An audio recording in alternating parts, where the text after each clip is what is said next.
Hey guys, good morning. I welcome you all to Balaji Education. This is your educator स्वतन Gupta और आज हम लोग tense का last part में है और आज सीखेंगे past continuous, past perfect continuous and future tense के बारे में।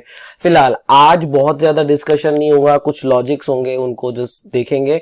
जितनी भी कॉन्सेप्ट थी, इंपॉर्टेंस जो भी चीजें रखती हैं एग्जाम के पर्सपेक्टिव से, वो मैं ऑलरेडी डिस्कस कर चुका हूं। पिछले दो वीडियो बहुत ज्यादा ध्यान से देखिएगा और अगर पिछले दो वीडियोस आपने देखे हैं पार्ट 1 एंड पार्ट 2, तो पार्ट 3 मतलब जो पास्ट वाला पार्ट है, इसको समझने में आपको ज्यादा प्रॉब्लम नहीं आएगी। मैं यहां तक बोल सकता हूं कि इसको सिर्फ तुम एक बार देख लोगे तो तुम्हारा पूरा एसोसिएशन शुरू हो जाएगा। तो चलिए शुरू करते हैं वीडियो को। और इसमें एक छोटी सी बात है जो मुझे आपको रिकॉल करानी है।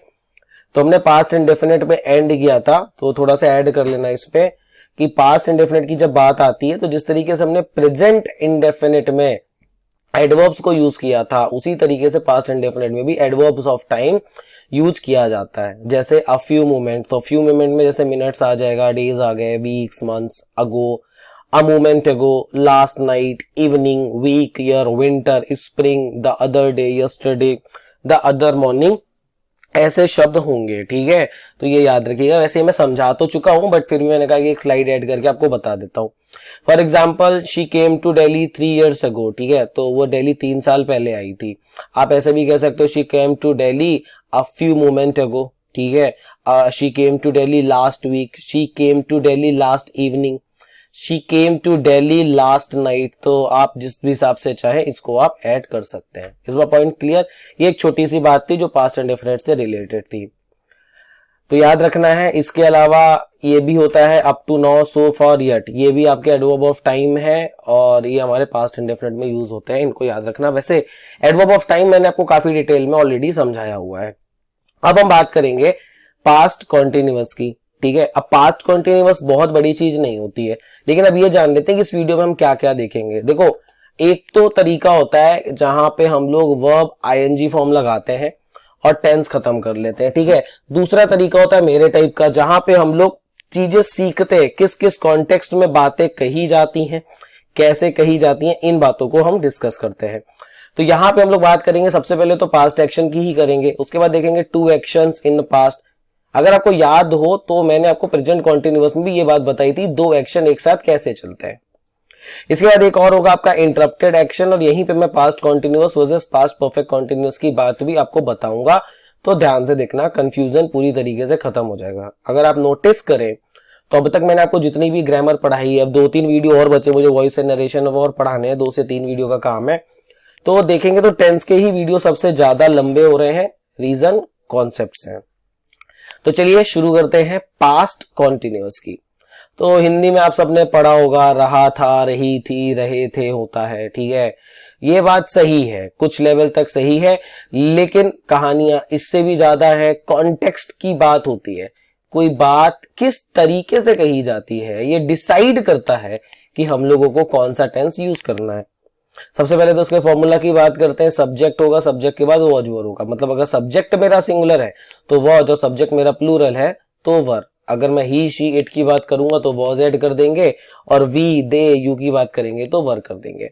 नॉट लगाएंगे अगर हमें नॉट की जरूरत है, तो सेंटेंस हमारा नेगेटिव जा रहा है तो हम लोग यूज करेंगे। इसके बाद verb first form, ING and then object. तो इतनी बातें होंगी जो हम लोग इसमें यूज करते हैं। यहां तक बात समझ में आ गई? चलिए कुछ एग्जाम्पल्स हैं। जितनी बातें बोलूंगा ध्यान से समझने की कोशिश करना, रटने की कोशिश मत करना। आपके सामने 4 एग्जाम्पल है। मैं पास्ट एक्शन की बात करूं, मैं पास्ट एक्शन की बात करूं मतलब पास्ट में कोई एक्शन कॉन्टिन्यूअस था, उसकी बात करी जा रही है।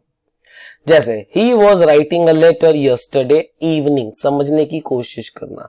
अभी अभी मैंने आपको यस्टरडे बताया, लास्ट नाइट बताया, और यहां पे एक एवरेज बच्चा जो रटने पे भरोसा करता है वो देखेगा यस्टरडे लगा है, और एग्जामिनर ने आपसे अगर एरर पूछ ली है तो यस्टरडे के बेसिस पे वॉज राइटिंग को हटा के ही रोट कर देगा। क्यों? क्योंकि उसने पढ़ा है कि जब मैं पास्ट एक्शन की बात करता हूं और मुझे वहां पे yesterday, last evening, last night जैसे एडवर्ब ऑफ टाइम मिलते हैं तो वहां पे पास्ट इंडेफिनिट होता है। सर ये बात सही है कुछ लेवल पे, लेकिन उस बात को किस तरीके से कहा जा रहा है ये मैटर करता है।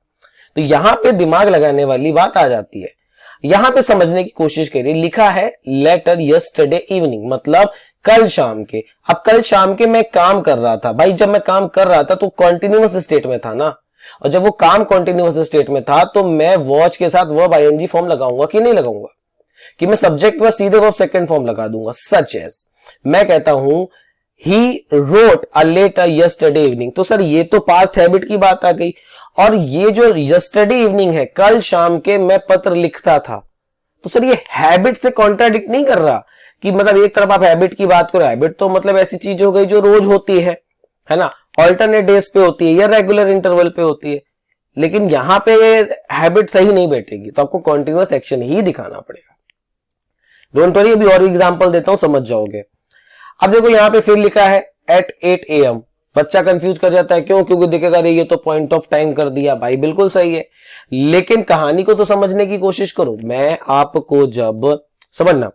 मैं आपको जब प्रेजेंट कॉन्टिन्यूअस पढ़ा रहा था तो मैंने आपसे एक बात बोली थी, आपके देखते समय वो काम हो रहा था, मतलब मैं पढ़ रहा हूं, आप सुन रहे हैं, मैं बोल रहा हूं, आप देख रहे हैं, ऐसी कुछ बात होती है। मैं बोल रहा हूं, आप मोबाइल यूज कर रहे हैं। इसी तरीके से अगर मैं पास्ट में चला जाऊंगा तो मैं पढ़ा रहा था, तुम पढ़ रहे थे, मैं देख रहा था, तुम सुन रहे थे, मैं खा रहा था, तुम पानी पी रहे थे। ये बातें होती हैं कि नहीं? तो जिस तरीके से प्रेजेंट में बात चलती है सर, इसी तरीके से पास्ट में भी बातें चलती हैं। अभी बात समझ में आई? कुछ याद आया? कुछ बताया था ऐसा? तो इस वजह से यहां पे I was reading a book हो गया, अब आई के साथ अब वॉज लगाते, आ गया हो। लिखा है दे वर प्लेइंग फुटबॉल, अब दे प्लूरल है, अब दे वर प्लेइंग फुटबॉल, यहां पे देखो टाइम नहीं दिया, जैसे यहां पे यस्टरडे दे दिया, एट AM दे दिया, यहां पे नहीं दिया गया। तो यहां से एक बात निकल गया थी, क्या टाइम देना जरूरी है? नहीं सर, दो लोग आपस में किस तरीके से बात करते हैं वहां पे देना जरूरी नहीं होता, दो लोगों के बीच में ये बातें अंडरस्टूड होती हैं। यहां तक बात समझ में आ गई? चलिए नेक्स्ट एग्जाम्पल पे आते हैं। एग्जाम्पल देखिएगा, he was looking ill yesterday. अब ये क्या बोला है, इसको देख लीजिए। तो देखिए जैसे इसी सेंटेंस में है, ये बात मैं कल की कर रहा हूं, कल एक है शाम के 7 बज सकते हैं, हो सकता है 8 बज सकते हैं, अंडरस्टूड बातें हैं, ठीक है। अब इसी में अगर आप थोड़ा ध्यान से देखोगे तो ही वॉज लुकिंग इल, मतलब कल एक समय रहा होगा, हो सकता है मैं कल तुमसे शाम के 6 बजे मिला था, 7 बजे मिला था। अब जरूरी नहीं कि मैं ये बोलूं कि मैं तुम्हें 7 बजे देखा तब तुम लग रहे थे, मैं तुमसे कल मिला था, वो कोई भी समय हो सकता है, जरूरी नहीं है मेंशन किया जाए, और आप उस समय बीमार दिख रहे थे। बातें समझ आई? मतलब जब मैं पास्ट एक्शन की बात कर रहा हूं तो कॉन्टिन्यूअस तो है, लेकिन एक बार टाइम भी है कि एक पर्टिकुलर टाइम पे आप किस तरीके से चीजें कॉन्टिन्यूअस एक्शन में रखे थे। दूसरी बात ऐसी है कि आप किस तरीके से अगली बात को कर रहे थे, मतलब टाइम पूरी तरीके से स्पेसिफिक नहीं था। तो बातें कैसे कॉन्टिन्यूअस में जाती हैं, ये सीखने वाली बात है। यहां तक बात समझ में आ गई? कहानी को थोड़ा सा आगे बढ़ाता हूं। तो यहां पे ये याद रखना, when we use past continuous tense, our listener usually knows or understand what time we are talking about। मतलब जब हम past continuous tense को यूज करते हैं तो हमारे लिसनर को पता होता है या वह समझता है कि हम किस समय के बारे में बात कर रहे हैं। बात समझ में आ गई? ये याद रखना है, इसी हिसाब से हमारे टेंस बनते हैं। मैं आपको एक दो एग्जांपल और देता हूं, मैंने यहां पे हाईलाइट किया हुआ है, थोड़ा ध्यान से समझने की कोशिश करना। I was working at 10 PM last night। मैं काम कर रहा था 10 बजे। अब देखो यहां पे मैं अगर 10 बजे नहीं भी बोलता तो सामने वाले को अंडरस्टैंड होता कि भाई ये क्या था, मतलब मैं बोल रही यार मैं काम कर रहा था, तो ऑफकोर्स तुमने 10 बजे के आसपास हो सकता है कॉल करी हो, ठीक है। They were not playing football at 9 AM this morning. वह फुटबॉल नहीं खेल रहे थे एट 9 AM, 9 बजे, ठीक है, कब? इस मॉर्निंग में। What were you doing at 10 PM last night? तुम क्या कर रहे थे 10 बजे? What were you doing? तुम क्या कर रहे थे 10 बजे last night? ठीक है ना, पिछली रात को तुम 10 बजे क्या कर रहे थे? तो यहाँ पे ये वाली बात आ गई। क्लियर है? तो देखो हमने यहाँ पे इंटेरोगेटिव वाला पार्ट भी रख दिया। तो इस तरीके से होता है। देखो मैंने नॉट रखना था तो एक मैंने नॉट पे भी रख दिया। तो यही वाली बात है जो मैं आपसे लगातार कह रहा था।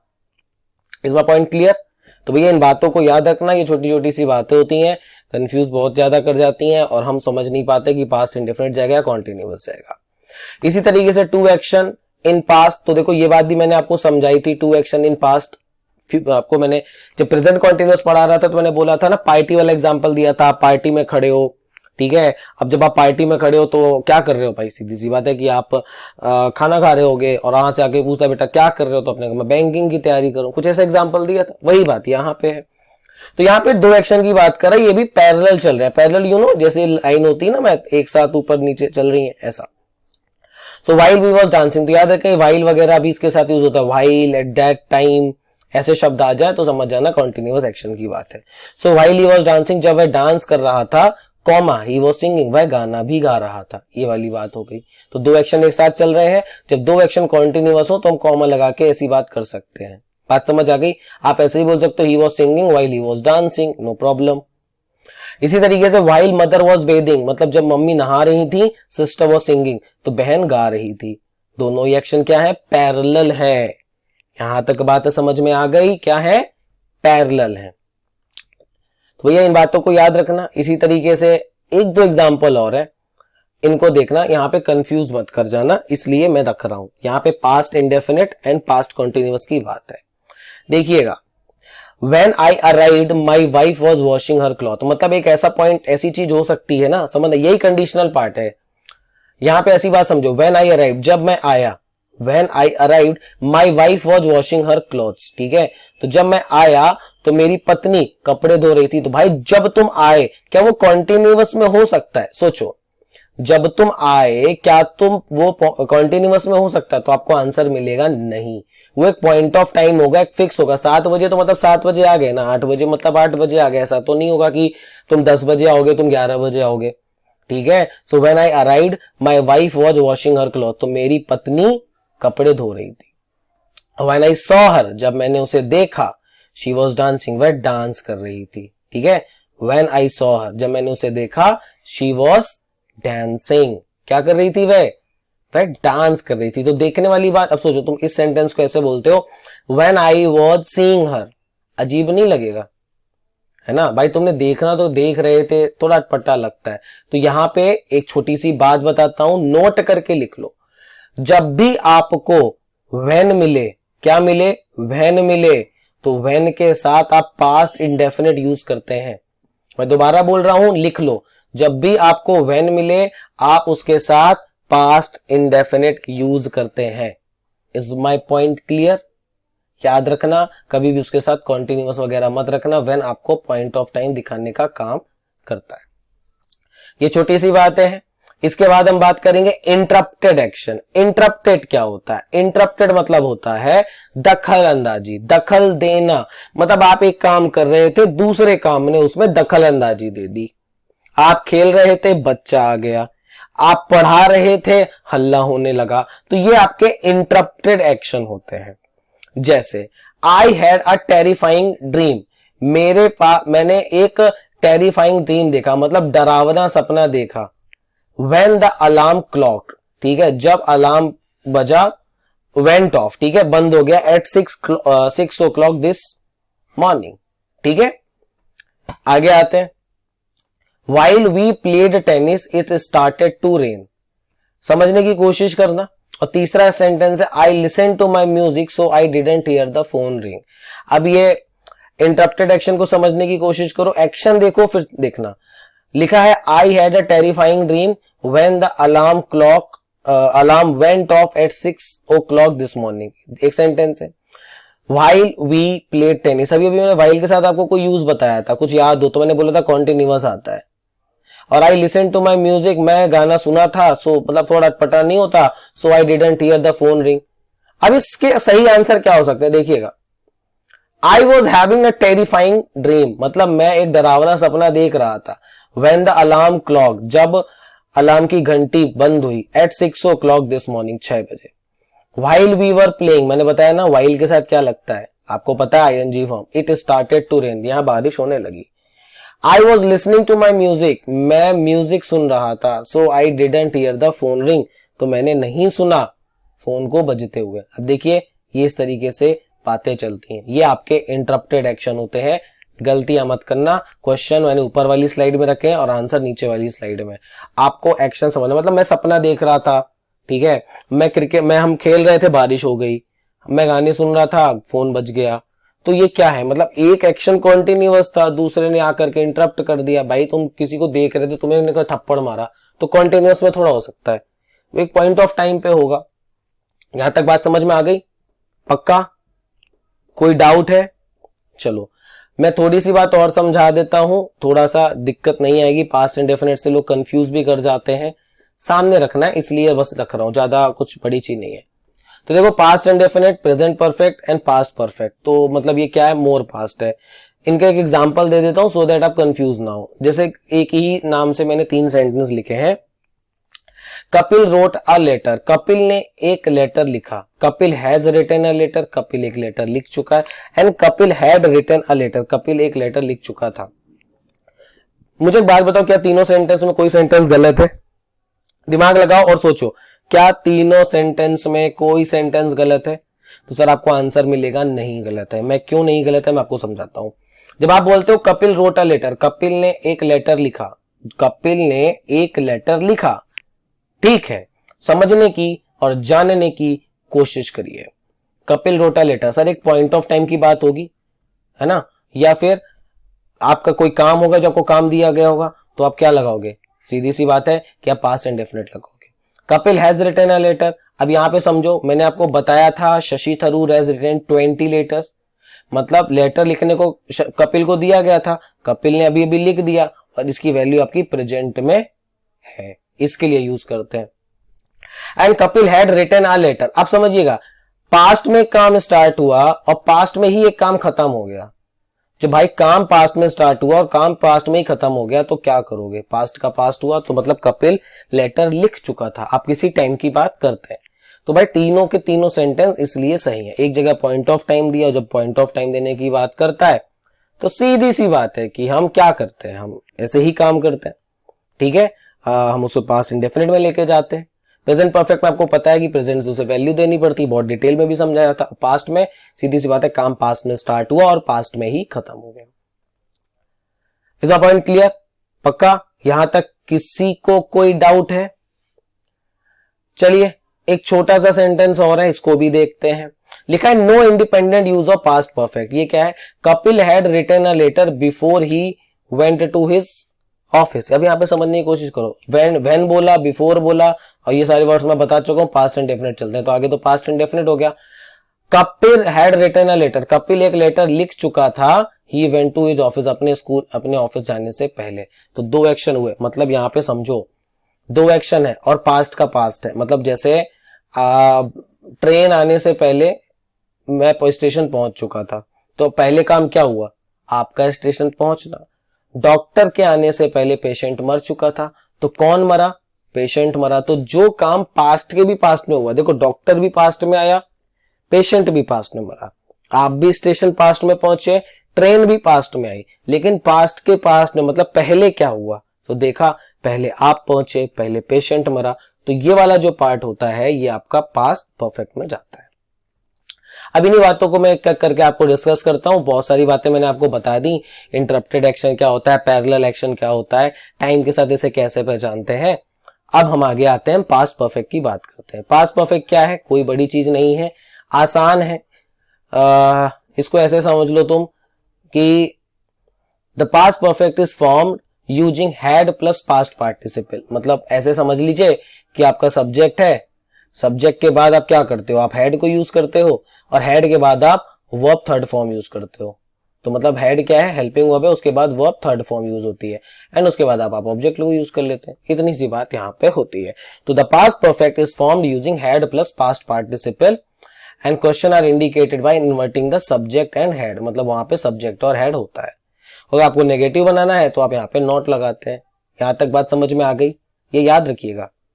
अब यहाँ पे क्या क्या बातें होती हैं इनको देखते हैं, और भी कुछ बातें हैं उनको भी डिस्कस करते हैं। अभी मैं आपको विल शैल बताऊंगा लॉजिक के साथ, ठीक है, कि कैसे यूज करते हैं। तो देखिए सर, यहाँ पे एक छोटी सी बात है, मैं आपको ये 3 चीजें बता देता हूं। स्टेटमेंट, क्वेश्चन और नेगेटिव, ऐसी बातें करने के लिए हम इसको यूज करते हैं पास्ट परफेक्ट को। लेकिन इसको थोड़ा सा ऐसा समझ लो, अभी अभी बताया था लेकिन फिर से बता देता हूं। एक इवेंट है, पास्ट में हुआ, उसके बाद भी एक इवेंट पास्ट में हुआ, ठीक है। तो पहले कौन सा हुआ? तो पहले आपने देखा ये वाला हुआ, और उसके बाद कौन सा हुआ सर? उसके बाद आपका इवेंट हुआ ये वाला। ठीक है, पहला दूसरा, इसमें पॉइंट क्लियर। तो इस तरीके से भाई जब चीजें होती हैं तो हम लोग क्या करते हैं, हम लोग इसको पास्ट परफेक्ट में रखते हैं पहले वाले को। जैसे डॉक्टर के आने से पहले पेशेंट मर गया, जैसे मैंने आपको बताया था। अब यही बातें मैं आपको यहाँ पे एग्जांपल के साथ दूंगा। एक स्टेटमेंट है, you had studied English before you moved to New York. अब एक बात समझना, सेंटेंस को पहले समझने की कोशिश करना। ये तो आपको पता है कि भाई यू लगा है, फिर हैड लगा है, वर्ब थर्ड फॉर्म लगाई, that is very understood. Point क्या है, पॉइंट समझो। यहां पे दो इवेंट हो रहे हैं, सब्जेक्ट है, वर्ब है, और यहां पे भी देखो यू सब्जेक्ट है, और यहां देखो मूव्ड टू न्यूयॉर्क वर्ब है। अब भैया कहानी कहां पे है, कहानी है कि इस जगह पे कौन सा इवेंट पहले हुआ। तो आप देखेंगे इंग्लिश सीखने वाला इवेंट पहले हुआ और उसके बाद आप न्यूयॉर्क गए, तो जो पहले इवेंट हुआ उसके साथ आपने हैड लगा देना है। इसी तरीके से जब हम क्वेश्चन करते हैं, had you studied English before you moved to New York, तो सीधी सी बात है ना भाई, पहले क्या करोगे, इंग्लिश ही तो सीखोगे। तो हमने इसी तरीके से यहां पे इसको लगा दिया हैड को। एंड नेगेटिव की बात करनी है, you had not studied English, तो आपने पहले क्या नहीं सीखी, English before you moved to New York. वैसे तो अब यहां पे जाने के लिए आपका टेस्ट होता है, लेकिन फिर भी कौन सा इवेंट पहले हुआ ये ध्यान देना होता है, या कौन सा इवेंट पहले होना चाहिए था और आपने नहीं किया। अभी तक बातें समझ में आ गई, मैं 3 से 4 बार एक ही बात को रिपीट कर चुका हूं। कुछ एग्जांपल्स और हैं, इन एग्जांपल्स को भी देखते हैं, इसके बाद पास्ट परफेक्ट कॉन्टिन्यूअस को देखेंगे, कोई ज्यादा बड़ी चीज नहीं है। देखिए लिखा है, she had visited her Japanese relative once in 1993 before she moved with them in 1996। अब देखो मैं एक छोटी सी बात समझाने की कोशिश करता हूं, ध्यान से देखना। मैंने आपको थोड़ी देर पहले बताया कि जब भी आपको बिफोर, व्हेन जैसे शब्द मिल जाए तो हम लोग पास्ट इंडेफिनिट यूज करते हैं। अब आप यहां पे देखो कि भैया पास्ट के पास्ट में कौन सा इवेंट हुआ, तो आपको दिखेगा ये इन 1993 कर रहा है, ये इन 1996 कर रहा है, तो पहले कौन सा हुआ होगा, सीधी सी बात है ये वाला पार्ट हुआ होगा। और जब ये वाला पार्ट हुआ होगा तो सीधी सी बात है कि पहले वाले सेंटेंस में हम शी के साथ हैड लगाएंगे। अब इसे पहला सेंटेंस बोल लो, या इसे ये बोल लो कि आपका इवेंट कौन सा पहले हुआ था। अगला एग्जांपल देखते हैं, लिखा है Tony new Istanbul so well. ठीक है, तो टोनी इस्तांबुल को बहुत अच्छे से जानता था, because he had visited the city several time. अब भाई अगर आप किसी चीज को जानते हो तो एक बात तो तय है ना कि आप उस सिटी जा चुके होगे, आप उसे पहचान चुके होगे, तभी बात समझ में आ गई कि कहीं गए होगे पहले, कुछ पढ़ा होगा पहले, तभी तो उसे जानते होगे, कि ऐसे ही जान जाओगे। सोचिए इस बात को, क्लियर है, पक्का?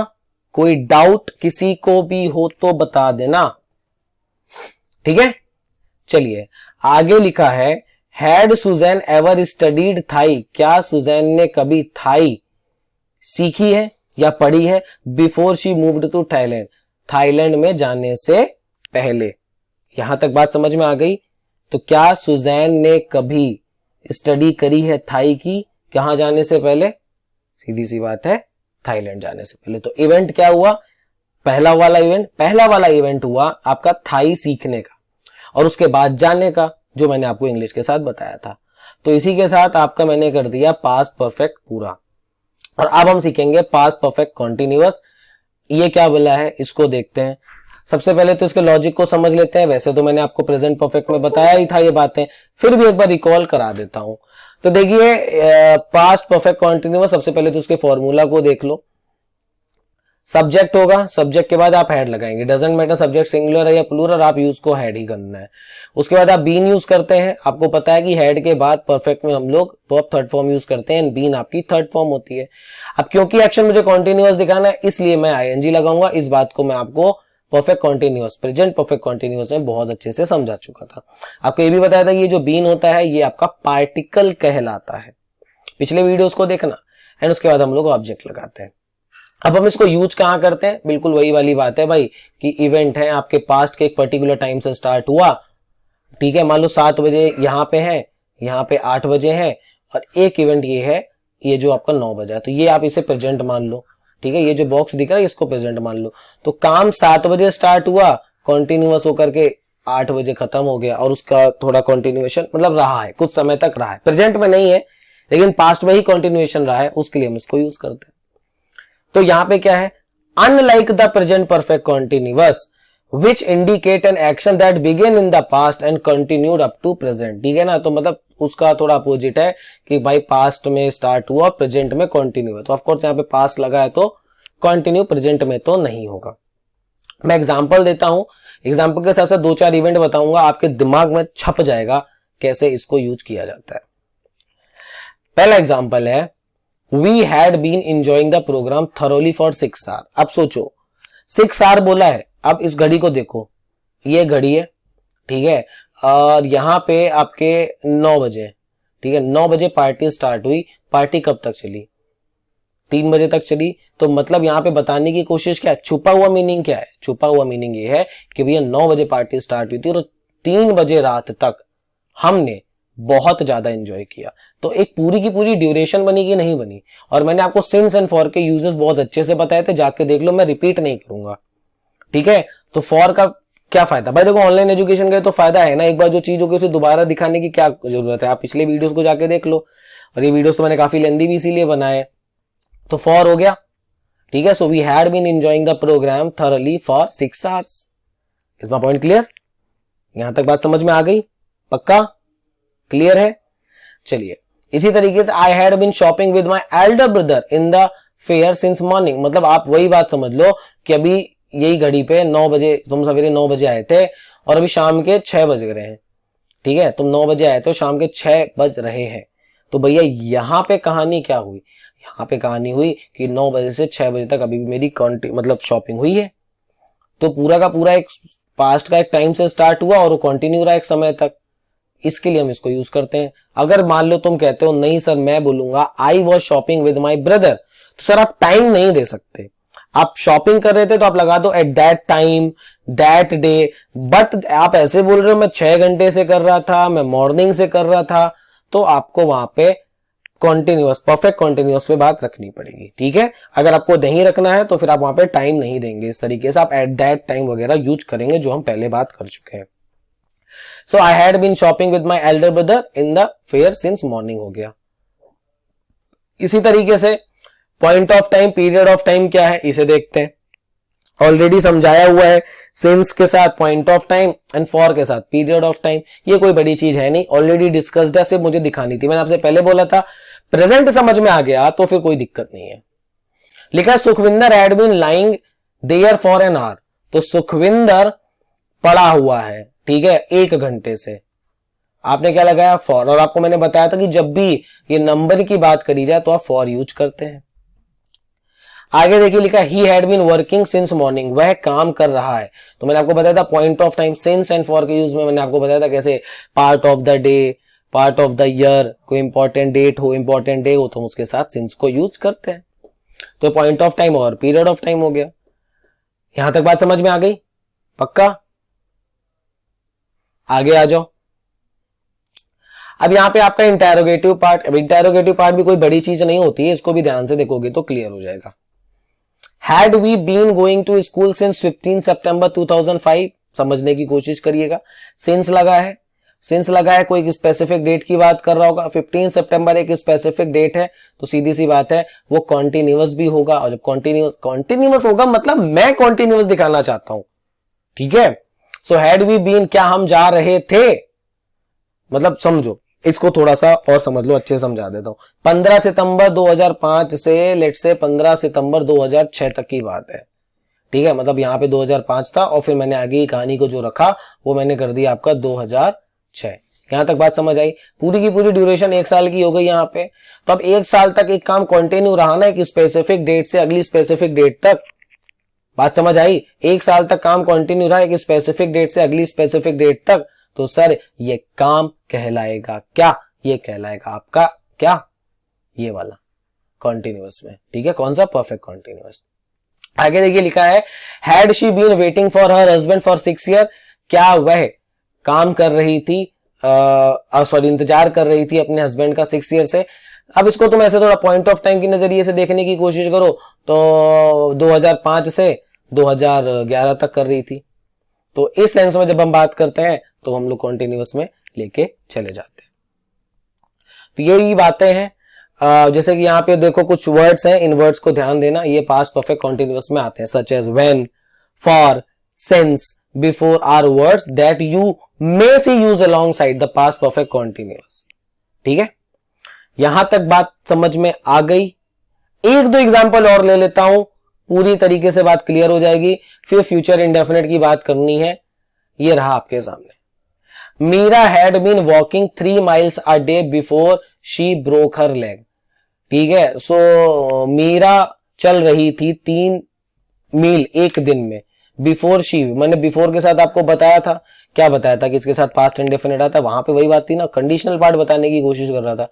सो मीना भाई रोज ही चल रही थी 3, अब कोई एक स्पेसिफिक डेट होगी, मान लो, फिर से समझा देता हूं, ये सर्किल है और मान लो कि ये काम स्टार्ट हुआ था 1 जुलाई को और आज है तुम्हारा 13 जुलाई। ठीक है, मान लो आज है 13 जुलाई। अब 1 जुलाई से लेकर 13 जुलाई तक मैं ये काम रोज ही कर रहा था और 13 जुलाई को ही मेरा पैर टूट गया। तो मेरे पैर टूटने से पहले या मीरा के पैर टूटने से पहले क्या हुआ, हम इतना काम कर रहे थे। आगे आओ, the programme that was terminated, programme जो कि टर्मिनेटेड था या टर्मिनेट कर दिया गया था, हैड बीन वर्किंग वेल।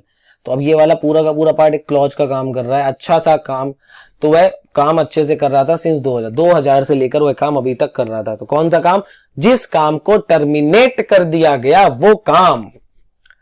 तो भैया इसी के साथ हमारा खत्म हुआ पास्ट, और अब हम बात करेंगे फ्यूचर की। आज आपको जिस तरीके से फ्यूचर पढ़ने मिलने वाला है, आपने कभी वैसे फ्यूचर नहीं पढ़ा होगा। एकदम लॉजिक की बात करूंगा, कैसे विल शैल की बात करते हैं। चलिए शुरू करते हैं। तो देखिए, आपने आज तक सुना होगा कि विल और शैल का यूज कहीं पे भी कभी भी हो जाता है। कुछ लोगों ने यहां तक भी बोला है कि फॉर्मल इंग्लिश की बात करें तो शैल को यूज करते हैं, इनफॉर्मल इंग्लिश की बात करें तो विल को यूज करते हैं। तो देखो, ये सारी बातें हैं गलत, इनके पीछे का लॉजिक होता है, इनको कैसे यूज करना है, ये भी एक फंडा है। अब इन्हीं सारी बातों को हम लोग सीखेंगे ध्यान से। फिर से बोलूंगा जो बात मैं टेंस में स्टार्टिंग से बोल रहा हूं कि भाई आप अभी तक जो सीख रहे थे वो चल रही थी बातें इधर उधर की। अभी क्या है कि हम लोग लॉजिक पे बात करेंगे, तो थोड़ा बहुत सरदर्द तो बनता है। तो देखो, जब बात आती है शैल और विल की, तो आपने आज तक पढ़ा होगा आई और वी के साथ हम लोग शैल को यूज करते हैं, बात बिल्कुल सही है। और इसी तरीके से जब अदर सब्जेक्ट की बात होती है तो हम लोग उसके साथ विल को यूज करते हैं, ये बात भी सही है। तो यहां तक तो आपको याद रहेगा ही रहेगा, क्योंकि आपने आज तक पढ़ा। अदर सब्जेक्ट क्या होते हैं, ही, शी, इट, गीता, बबीता, ये आपके अदर सब्जेक्ट्स हो गए। अब सिंगुलर और प्लूरल उससे मैटर नहीं करता, शैल और विल यूज होगा। लेकिन एक छोटी सी बात, जब भी आप आई और वी के साथ शैल यूज करते हो और अदर सब्जेक्ट के साथ विल यूज करते हो, तो ऐसे एक्शन आपके फिक्स्ड नहीं होते।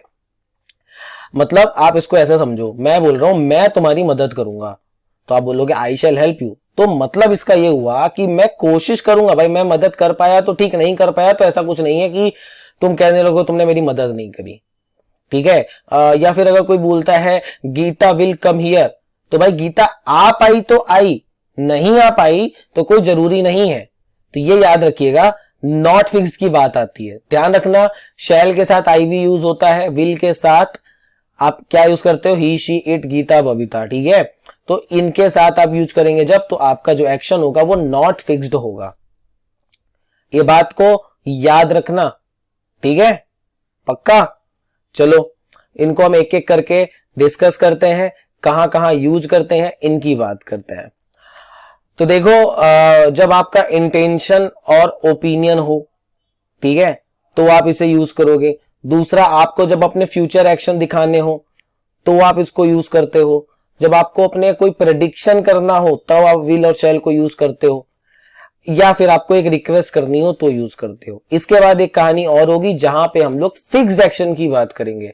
मतलब आई और वी के साथ हम विल को यूज करते हैं और अदर सब्जेक्ट के साथ शैल को यूज करते हैं। तो इन बातों को एक एक करके डिस्कस कर लेते हैं, that's not a big deal. तो जब बात आती है इंटेंशन और ओपिनियन की, तो देखो मैंने आई और वी के साथ आपको बताया शैल यूज करना है। और जब ऐसी बात आई तो we shall help you, we shall help you मतलब ऐसा समझो कि तुम्हारे दोस्त का पैसे चोरी हो गए, तुमने कहा टेंशन ना ले, मैं तेरी मदद करूंगा। तो भाई मदद करूंगा मतलब मैं कर पाया तो करूंगा, उस समय दुख के समय तो लोग बोल ही देते ना हम करेंगे, फिर नहीं करते। इसी तरीके से आप देखिए ही विल हेल्प मी, तो वह मेरी मदद करेगा। मान लो उस समय फिर वो नहीं कर पाया, उसके पास पैसे खत्म हो गए, उसके साथ वो कंडीशन नहीं रह गई, तब क्या होगी बात। तो ऐसी चीजों के लिए हम लोग क्या यूज करेंगे, ही के साथ विल और वी के साथ शैल। अच्छा, एक छोटी सी बात और है, ध्यान से समझ लो। अगर यहां पे आता है we will help you and he shall help me, तो मतलब इसका हो जाएगा कि एक्शन फिक्स है, अब वो करेगा ही करेगा। कैसे करेगा हम इसको आगे डिस्कस करेंगे, थोड़ा अटपटा लगेगा लेकिन लॉजिक अभी समझ आएंगे, धीरे धीरे वेट करो।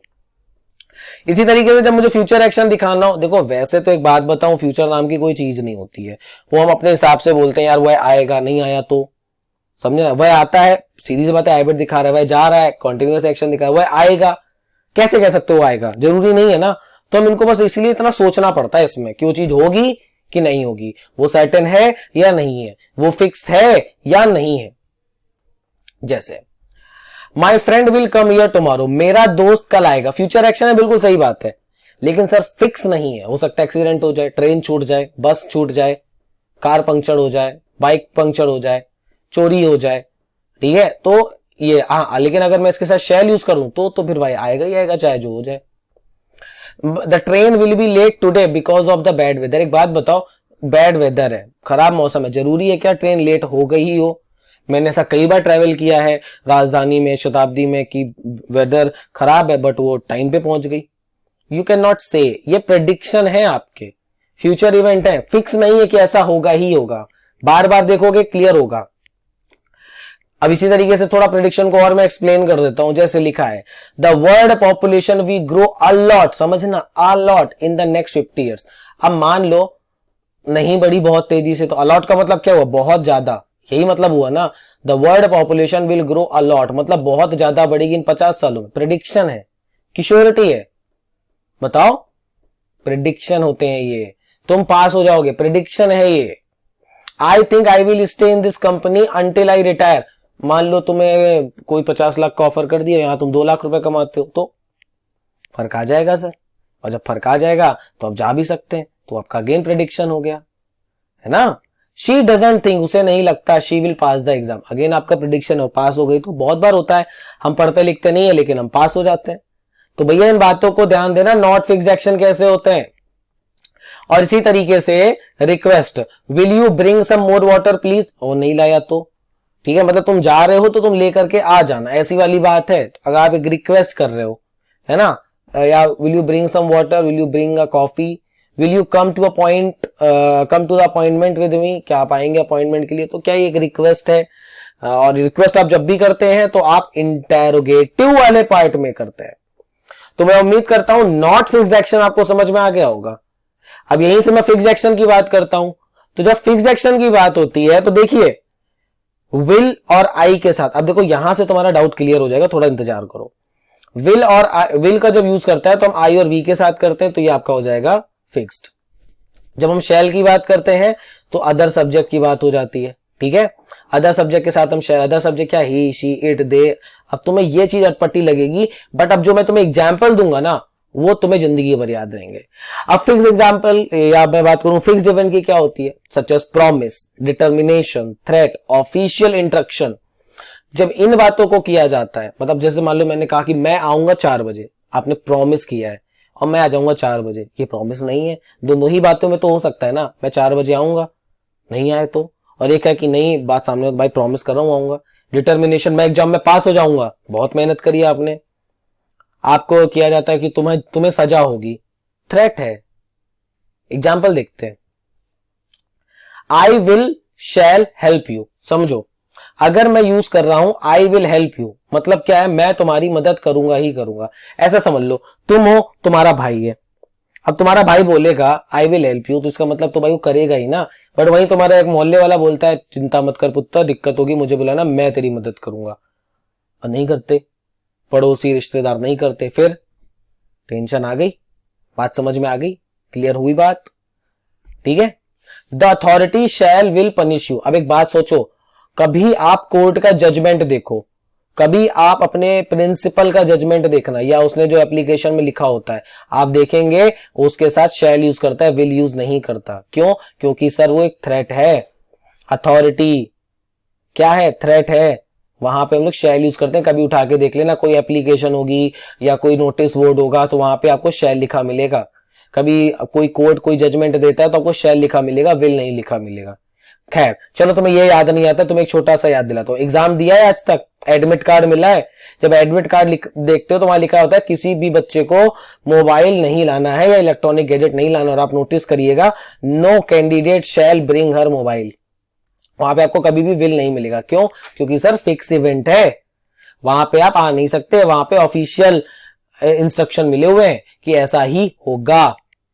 बात समझ में आई मेरी? अब एग्जाम्पल समझ में आए? अब पिछले इवेंट को उठा के देख लो, तुम्हें दिख जाएगा क्या फर्क है। जहां पे मैंने बात करी थी, रिक्वेस्ट करी थी, मैंने बात करी इंटेंशन की बात करी थी, मैंने फ्यूचर एक्शन की बात करी थी, और ये वाले इवेंट को उठाओ, आंसर आपको मिल जाएगा। इनको और देखते हैं थोड़ा। तो जैसे क्या लिखा है, to make offer using IV, जैसे लिखा है shall I make some lunch. अब इसको छोटा सा एक छोटी सी चीज बताता हूं। देखो, कभी कभी जब पोलाइट वे में बात करी जाती है ना, मान लो मैं हूं आपका टीचर और आप क्लास में बैठे हो, आप सब हल्ला मचा रहे हो, समझने की कोशिश करना, मैं आपका टीचर हूं, सब हल्ला मचा रहे हो, थोड़ी बहुत बातें हो गई, मस्ती हुई, मैं कह रहा हूं शैल आई स्टार्ट। ऑफिस वगैरह में मीटिंग चलती है या वेब सीरीज वगैरह में देखते हो, कहते हैं शैल आई कंटिन्यू। तो देखो, जब कोई बोलता है shall I start, shall I continue, shall we start, ऐसी चीजें बोली जाए, तो भैया ये समझ जाना कि ये वाला जो पार्ट है ना, ये आपका एक पोलाइट वे है ऑफ स्पीकिंग। ठीक है, पोलाइट वे ऑफ स्पीकिंग है, मतलब बोलने का एक पोलाइट तरीका, एक अच्छा सा तरीका है। आप मतलब यहाँ पे आप क्वेश्चन नहीं कर रहे हो, आप रिक्वेस्ट भी नहीं कर रहे हो। देखो यहाँ पे जरूर तुम्हें क्वेश्चन मार्क लिखा है, लेकिन ये रिक्वेस्ट नहीं है, ये तरीका है, भैया स्टार्ट कर लें अब, ऐसी वाली बात है। आप इसे टॉन्ट में भी बोल सकते हो। ठीक है, शैल वी स्टार्ट, क्या हम स्टार्ट करें, तरीका है ये, इंग्लिश में इस तरह से बोला जाता है। इसी तरीके से shall we help you with your bags, क्या हमें मदद करनी चाहिए तुम्हारे बैग्स के साथ, मतलब तुम्हारे बैग को उठाने में, ऐसे यूज किया जाता है जब हम किसी को ऑफर करते हैं या पोलाइट वे में बात करते हैं। इसी तरीके से to make suggestion using INV, जैसे shall we go to the park later, क्या हमें पार्क जाना चाहिए। अब तुम यहां पे ना गागेगी नहीं यूज कर पाओगे, बताओगे, तुम सोचो कि मैं गागेगी लगा दूं, चाह के नहीं करो, क्या हम थोड़ी देर में पार्क जाएंगे, ठीक है, क्या हमें पार्क जाना चाहिए, दोनों तरीके से आता है। लेकिन आप एक चीज समझिएगा, जो चाहिए वाला पार्ट होता है ना, वहां पे रिक्वेस्ट होती है। जब हम शुड को यूज करते हैं वहां रिक्वेस्ट होती है। क्या यहाँ पे रिक्वेस्ट दिख रही है सेंटेंस में? सोचो, यही तो सिखाया था ना वर्ब में, कि जब आप रिक्वेस्ट करते हो, कंपल्शन दिखाते हो, तो आप उसके साथ क्या यूज करते हो, आप यूज करते हो ये। Shall we have something to eat, क्या हमारे पास कुछ है खाने के लिए। ठीक है, ये बात समझ में आ गई। तो shall we have something to eat. चलिए आगे आते हैं। To express formal obligation. ठीक है, ऑब्लिगेशन क्या होता है, कोई बताएगा मुझे? सोचो, मैं पॉइंट काफी दे रहा हूं, थोड़ा दिमाग तो लगेगा भाई, क्योंकि आपने इस तरीके से पढ़ा नहीं है, तो थोड़ा सा दिमाग, थोड़ा सा, ज्यादा नहीं, खराब हो सकता है, समझे? क्योंकि इस तरीके से यूजुअली लोग पढ़ते नहीं है, वो रटने वगैरह पे चीजें होती हैं। ठीक है, लेकिन अब रटने वाली चीजें हटाओ, आप बालाजी एजुकेशन में पढ़ रहे हो तो कुछ तो नया मिलेगा। तो ये बताओ ऑब्लिगेशन क्या होता है? वैसे पता होगा, देखो ऑब्लिगेशन कोई बड़ी चीज नहीं होती, इसका मतलब होता है आभार, अनुग्रह करना, या फिर आप ऐसा समझ लो कर्तव्य की बात आती है। जैसे अब समझना, आपके सामने लिखा है applicant shell provide evidence of their qualification. अब समझो, तुम्हारा सिलेक्शन हो गया है, समझने की कोशिश करना, तुम्हारा सिलेक्शन हो गया है। अब सिलेक्शन हो गया है तो अपने डॉक्यूमेंट्स लेके जाओगे कि नहीं जाओगे? ऑफ कोर्स जाओगे, वही बात तो यहां पे कर रहा हूं। तो ये तुम्हारा फिक्स इवेंट हुआ कि नहीं हुआ, दिमाग लगाओ। आगे लिखा है guest shall not remove anything from the room. ठीक है ना, तो जो गेस्ट हैं, जो हमारे यहाँ मेहमान आए हैं, वो कुछ भी रिमूव नहीं करेंगे रूम से। तो भैया ये फिक्स हुआ कि नहीं हुआ? अब गेस्ट वगैरह है तो थोड़ा सा फॉर्मल वे रखोगे, वो तो ठीक है, लेकिन फिक्स हुआ कि नहीं हुआ? इवेंट आपको सोचना होता है। और मेरी वो लाइन याद रखना, मैंने आपसे बोला नहीं था कि दो लोगों के बीच में अंडरस्टूड ये चीजें होती हैं, समझे? कुछ लोग कहेंगे ऐसा कैसे हम मान ले, भाई अंडरस्टूड होता है। तुम हो, तुम्हारा दोस्त, एक एग्जांपल देता हूं, तुम बोलते हो ओ भाई कहां जा रहा है, यही हूं, चल एक काम करते हैं वहां चलते हैं। चल, क्या करेंगे? कुछ नहीं, थोड़ी देर वही करेंगे। अब एक बात बता, वहां चलते हैं वही करेंगे, ये किसको पता है? तुमको, तुम्हारे दोस्त को पता है ना, कि तीसरे इंसान को पता है। यही सिखाने की कोशिश कर रहा हूं, आंसर मिल गया होगा। आगे देखो, अब यहाँ पे I to describe the future very formally, मतलब अपने फ्यूचर को बहुत ही फॉर्मली बताना। We shall overcome this difficult moment, हम इस सिचुएशन से, इस मोमेंट से ओवरकम कर जाएंगे। मतलब क्या है इसका? सर इसका मतलब कुछ खास नहीं, बस ऐसा समझो आपकी कंपनी ये थोड़ा बुरे दौर से जा रही है, आप मेहनत कर रहे हो तो आपको भरोसा है, मतलब फिक्स है कि भाई ये समय है, इतने समय बाद हम लोग ओवरकम कर जाएंगे।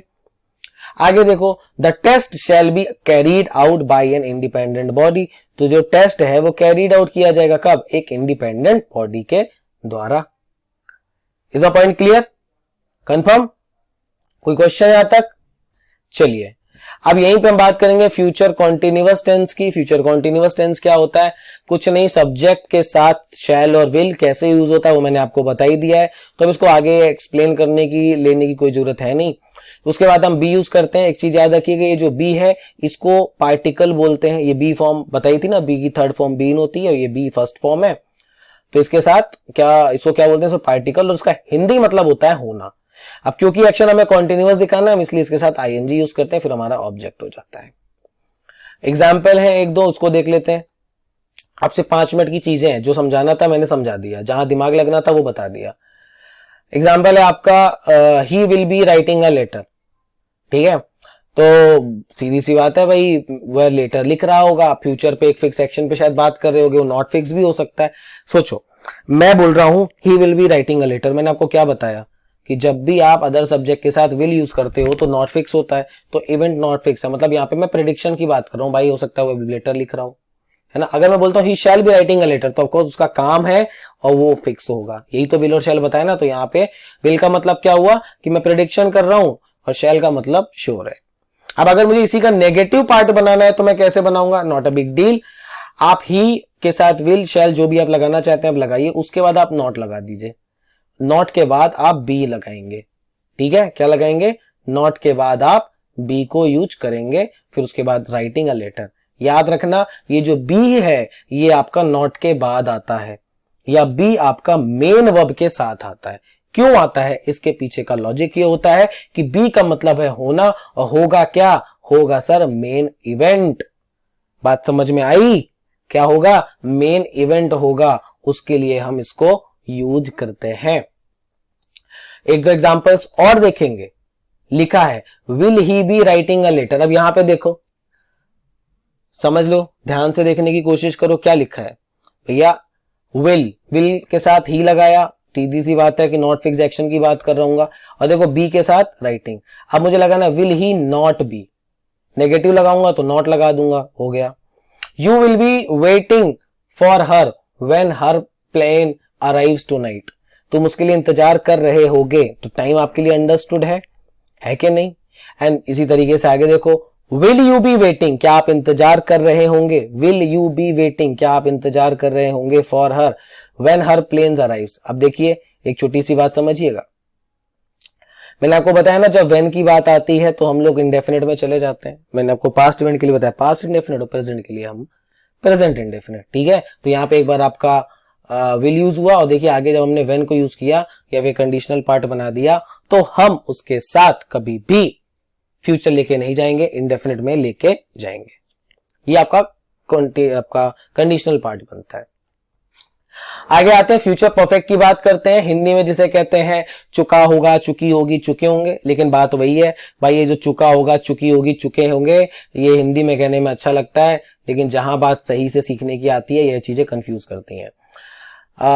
इसका पहले सबसे पहले तो सूत्र देख लो। सब्जेक्ट के साथ विल शैल कैसे यूज करते हैं हमने डिस्कस कर लिया। अब इसके साथ आप हैव यूज कर रहे हो, आप हैव यूज कर रहे हो तो सीधी सी बात है वर्ब थर्ड फॉर्म यूज करोगे। परफेक्ट के साथ वर्ब थर्ड फॉर्म आता है। उसके बाद हम ऑब्जेक्ट की बात करते हैं। इस तरीके से ये कहानी चलती है। यहां पे भी सिंस एंड फॉर का यूज हो सकता है, हमने सीखा है। एग्जाम्पल देखते हैं, ध्यान से समझने की कोशिश करना। आपके सामने रहा ये देखिए 4 एग्जाम्पल है, ध्यान से समझने की कोशिश करना, आपको चीजें क्लियर हो जाएंगी। लिखा है Lalita will have left before you get there. Lalita will have left, Lalita छोड़ चुकी होगी बिफोर यू गेट देयर, ठीक है?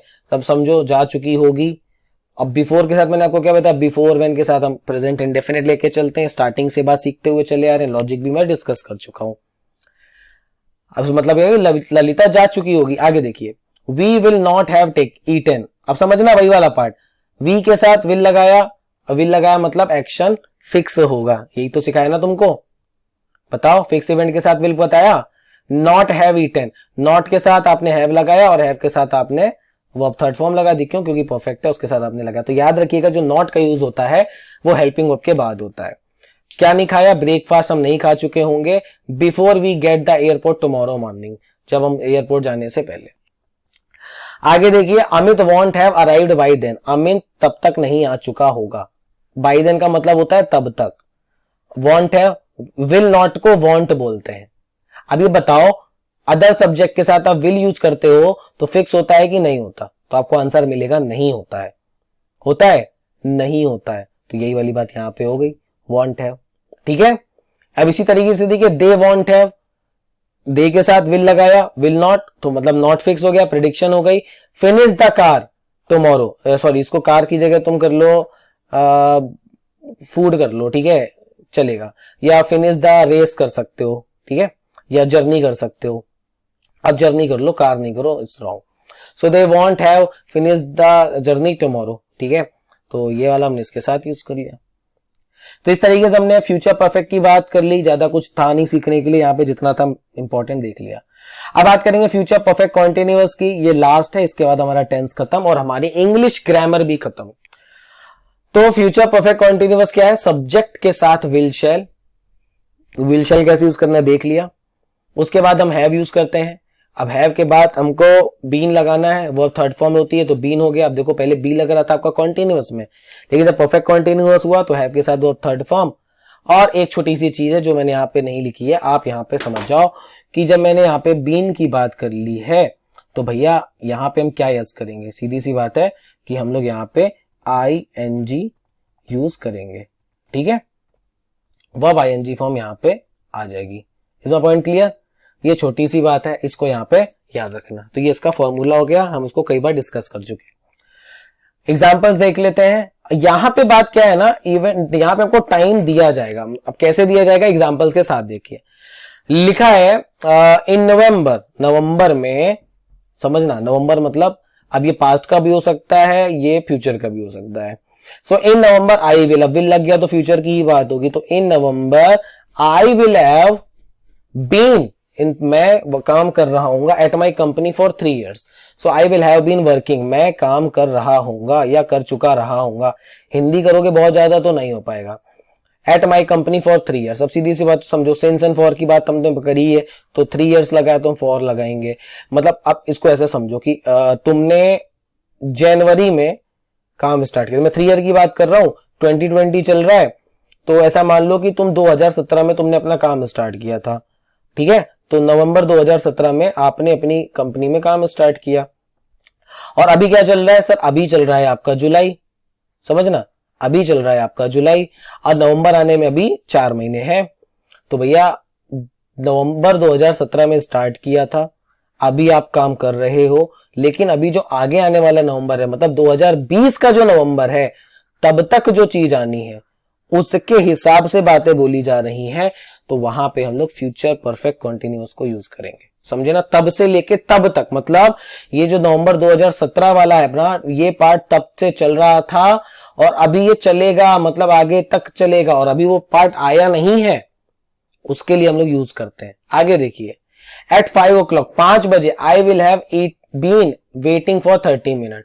मतलब समझो वही कि तुम 12 बजे से स्टार्ट करना शुरू किए थे, किसी का इंतजार करना तुमने 12 बजे शुरू किया, अभी बज रहा है शाम के 4:30, और अभी सॉरी ये ऐसे समझ लो कि 12 बजे काम स्टार्ट किया था, कि मैं 30 मिनट के हिसाब से बात कर रहा हूं अगर तो, और अभी 12:30 बज रहा है। एक इवेंट पे आप वैसे बात कर लो।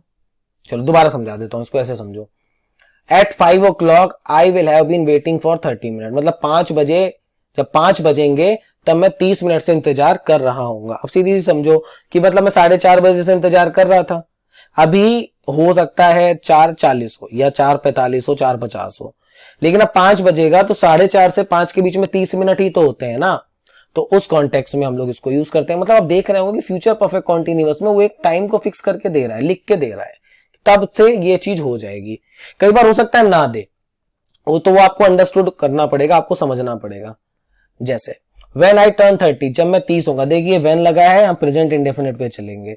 आई विल हैव बीन प्लेइंग, मैं पियानो बजा रही होंगी या बजा रहा होऊंगा कितने सालों से, 21 सालों से। आप समझ लो कि मतलब अभी मैं 30 का हुआ नहीं हूं, हो सकता है मैं 29 का हूं, हो सकता है मैं 29 साल 3 महीने का हूं, हो सकता है मैं 28 साल का हूं, हो सकता है मैं 25 साल का हूं। जब मैं 30 का होऊंगा तब ऐसी बातें करी जाएंगी। ठीक है सर, यहां तक बात समझ आई। इसी तरीके से तो इनको थोड़ा सा ध्यान देना कि remember no future in time clause. तो like all future form, the future perfect continuous can not be used in clause beginning with time expression. ये टाइम एक्सप्रेशन का इनको ध्यान देना, मतलब कहने का कि दूसरे क्लॉज के जैसे future perfect continuous time expression के साथ यूज नहीं होगा, जैसे when, while, before, after, by the time, as soon as, if, unless. मैंने आपको ये चीज कम से कम 10 बार बता दी है तीनों वीडियो में। ये इंडेफिनिट में जाते हैं या फिर कॉन्टिन्यूअस में जाते हैं। तो when, while, before, after, by the time, as soon as, if, unless etcetera, ये जो पार्ट है ये आपके क्या है, आपको करना है। इसके साथ कभी भी फ्यूचर परफेक्ट कॉन्टिन्यूअस नहीं आता है, इस बात को दिमाग में बिठा लो। एग्जाम्पल, और इसी के साथ हम लोग अपनी इंग्लिश को खत्म करेंगे। You won't get a promotion until you will have been working here as long as Tim. देखना, you won't get a promotion, तुम्हें प्रमोशन नहीं मिलेगा until you will have been. देखिए अंटिल यूज किया है, क्या लगेगा, सोचो। You won't get a promotion until you have been होगा, यू विल हैव बीन नहीं होगा। ये वाला पार्ट है। तो भैया उसके साथ आपको कभी भी दिख जाए तो याद रखना हम ये चीज नहीं करते। तो इसी के साथ हमारा टेंस वाला पार्ट खत्म होता है, हमारी इंग्लिश ग्रामर खत्म होती है। उम्मीद करता हूं आपने बहुत कुछ सीखा होगा, मेरे साथ बहुत सारे लॉजिक्स पता चले होंगे। तो चलिए फिर किसी और पार्ट में कुछ और शुरू करेंगे, वहां से सीखेंगे। Have a nice day.